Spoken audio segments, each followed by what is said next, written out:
देवियों और सज्जनों, नमस्कार। आज हम एक ऐसे सफर पर निकलने वाले हैं जो हमें हजारों साल पुराने रहस्यों की ओर ले जाएगा। मैं हूं अमिताभ बच्चन और आज हम आपको ले चलेंगे एक ऐसे रहस्य की ओर जिसने इतिहासकारों और पुरातत्वविदों को चौंका दिया। सिंधु घाटी सभ्यता, जो अपने समय की सबसे उन्नत और रहस्यमयी सभ्यताओं में से एक थी। कल्पना कीजिए, 4000 साल पहले एक विशाल और उन्नत संस्कृति अचानक इतिहास से गायब हो गई। इसके अवशेष आज भी हमारे सामने कई सवाल छोड़ जाते हैं। इनके पास न पिरामिड थे, न राजाओं की कब्रें। इनकी पहचान थी इनके योजनाबद्ध शहर, अनुशासन और अद्भुत इंजीनियरिंग। हर ईंट, हर सड़क एक सोच समझकर बनाई गई योजना का हिस्सा थी। क्या बाढ़, महामारी या कुछ और था इस पतन का कारण, या फिर कोई ऐसा रहस्य जिसे आज तक कोई सुलझा नहीं पाया? यह सभ्यता युद्ध नहीं, बल्कि सहयोग, व्यापार और शांति पर टिकी थी। यहाँ के लोग दूर दूर तक व्यापार करते थे और उनकी मोहरें आज भी रहस्य बनी हुई हैं। आम लोगों के लिए शानदार घर, चौड़ी सड़कें और उन्नत नालियां। शायद यह दुनिया का पहला बराबरी का समाज था, जहां हर किसी को सम्मान और सुविधा मिली।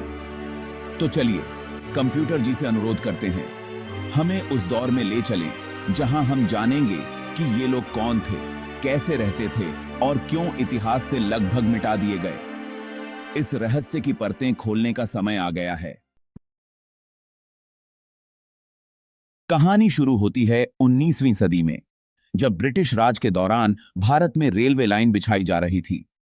उस समय अंग्रेजों का मकसद देश को जोड़ना और अपने व्यापार को बढ़ाना था, लेकिन अनजाने में वे एक ऐसे रहस्य के करीब पहुंच रहे थे जिसने इतिहास की धारा ही बदल दी। पंजाब में मजदूरों को खुदाई के दौरान मिली पक्की एक जैसी ईंटें की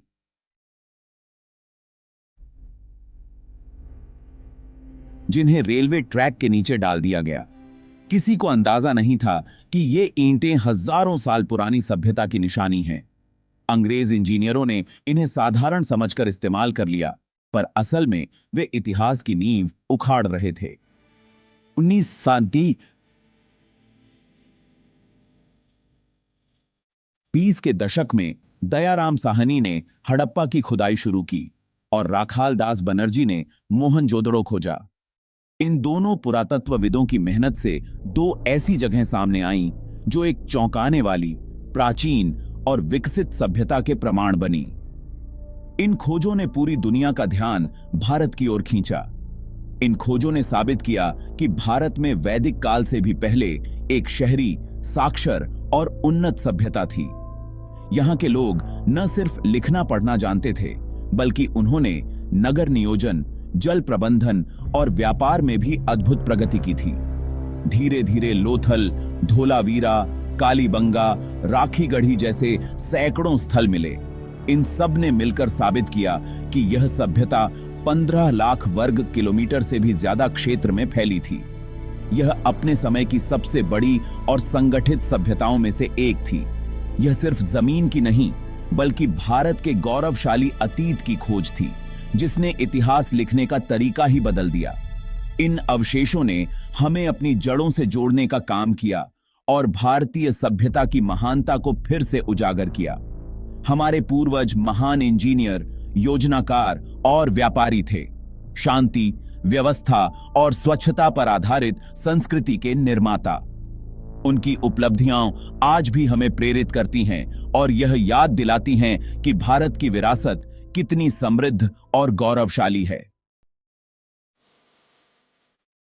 अब इन शहरों के भीतर चलते हैं, जहां प्लानिंग आज के मॉडर्न शहरों को भी मात देती है।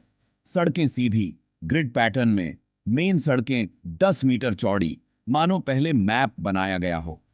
हर शहर 2 हिस्सों में, ऊपरी गढ़ी एडमिनिस्ट्रेशन के लिए, नीचे आम लोगों के घर। पूरे एम्पायर में एक ही साइज की ईंटें। सेंट्रल कंट्रोल का प्रमाण। सफाई और वाटर मैनेजमेंट अद्भुत। हर घर में बाथरूम, टॉयलेट और ढकी हुई नालियां। मोहनजोदड़ो का विशाल स्नानागार। इंजीनियरिंग का चमत्कार, पानी भरने निकालने की उत्तम व्यवस्था। धोलावीरा में 16 जलाशय। पानी की हर बूंद की कीमत समझने वाले लोग। एंशिएंट सभ्यताओं में आमतौर पर राजा, महल और सेनाएं होती थीं, लेकिन सिंधु घाटी में न कोई महल, न कब्र, न सिंहासन मिला। सवाल उठता है, इतनी डिसिप्लिन्ड सभ्यता में शासन कैसे चलता था? शायद यहां कोई एक राजा नहीं, बल्कि व्यापारियों या पुजारियों की कमिटी शासन चलाती थी। एक तरह का रिपब्लिक। युद्ध और हथियारों की ऑलमोस्ट पूरी एब्सेंस। मिले औजार खेती या शिकार के, न कि युद्ध के। शहरों के चारों ओर बड़ी डिफेंस वॉल्स भी नहीं। शांति प्रिय समाज का संकेत। असली तरक्की जंग में नहीं, खेतों और मार्केट्स में होती है। यही इनका मैसेज था।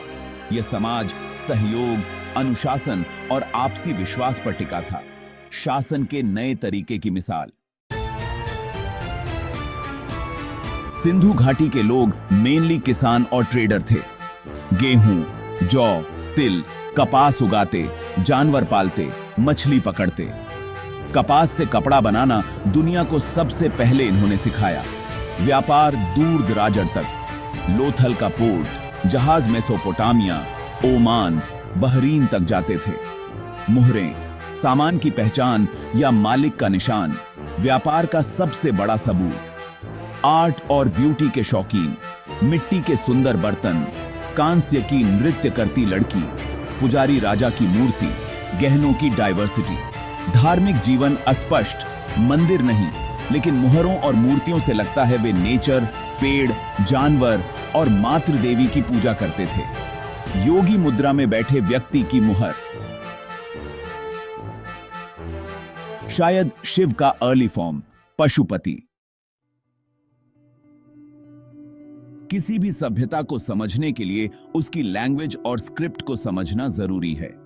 लेकिन सिंधु घाटी की लिपि आज भी मिस्ट्री है।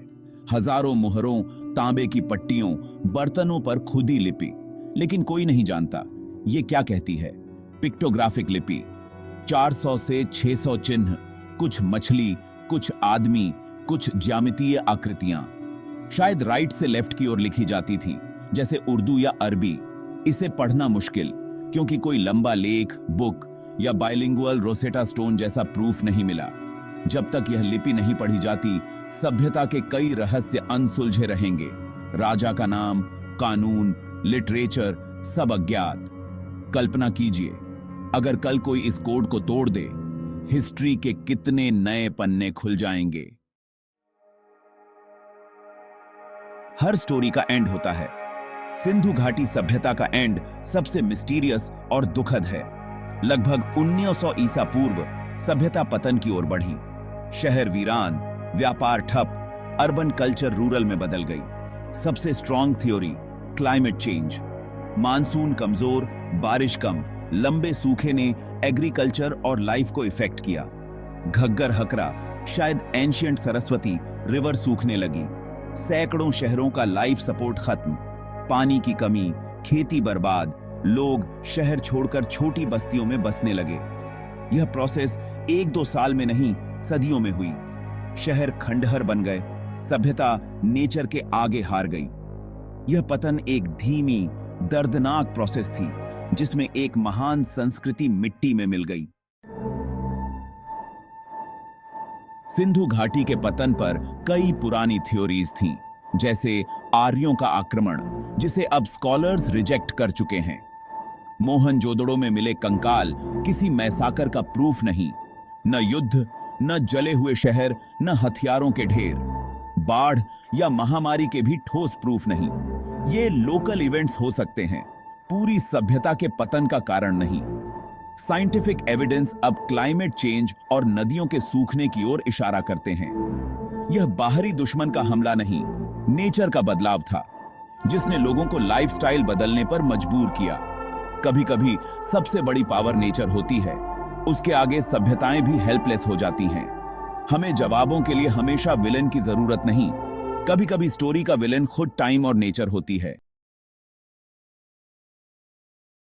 क्या सिंधु घाटी की संस्कृति पूरी तरह खत्म हो गई? क्या उसकी पहचान, उसकी आत्मा समय के साथ खो गई? नहीं, लोग और परंपराएं बदल गईं, लेकिन मिटी नहीं। उनकी जड़ें आज भी हमारी जिंदगी में गहराई से बसी हैं। वे छोटे गांवों में बस गए, ईस्ट और साउथ की ओर फैले, अपनी मान्यताएं, नॉलेज और परंपराएं साथ ले गए। हर जगह उन्होंने अपनी सभ्यता की छाप छोड़ी। आज भी इंडियन सोसाइटी में सिंधु घाटी की छाप, नेचर पूजा, नदियों, पेड़ों और धरती को पूजने की परंपरा, योगी मुद्रा, स्नान परंपरा और ध्यान, ये सब सिंधु घाटी की देन है, जो आज योग और मेडिटेशन के रूप में जीवित हैं। गहनों के डिजाइन, सिंदूर जैसी चीजें, आज भी महिलाएं वही पारंपरिक गहने पहनती हैं जो हजारों साल पहले पहने जाते थे। कपास की खेती, पहिए वाली बैलगाड़ी और खेती के पुराने तरीके, ये सब उस सभ्यता की याद दिलाते हैं। वजन माप की प्रणाली, इनकी शुरुआत सिंधु घाटी से। आज भी व्यापार में इनका असर दिखता है। शहरों का ग्रिड पैटर्न चंडीगढ़ जैसे मॉडर्न शहरों में भी झलकता है। शहरी नियोजन की यह सोच आज भी जिंदा है। सिंधु घाटी सभ्यता मरी नहीं, बस रूप बदलकर इंडियन कल्चर में समा गई। हमारे पूर्वजों की लेगेसी आज भी जीवित है। हर पीढ़ी इसे अपने तरीके से आगे बढ़ा रही है। यह कहानी सिखाती है, असली तरक्की युद्ध के बिना भी पॉसिबल है। शांति और सहयोग से भी समाज आगे बढ़ सकता है। नेचर से सहयोग जरूरी है, तभी हम स्थिरता और समृद्धि पा सकते हैं। और स्टेबिलिटी सबसे बड़ा वैल्यू है। यही सिंधु घाटी की असली सीख है। Thank you.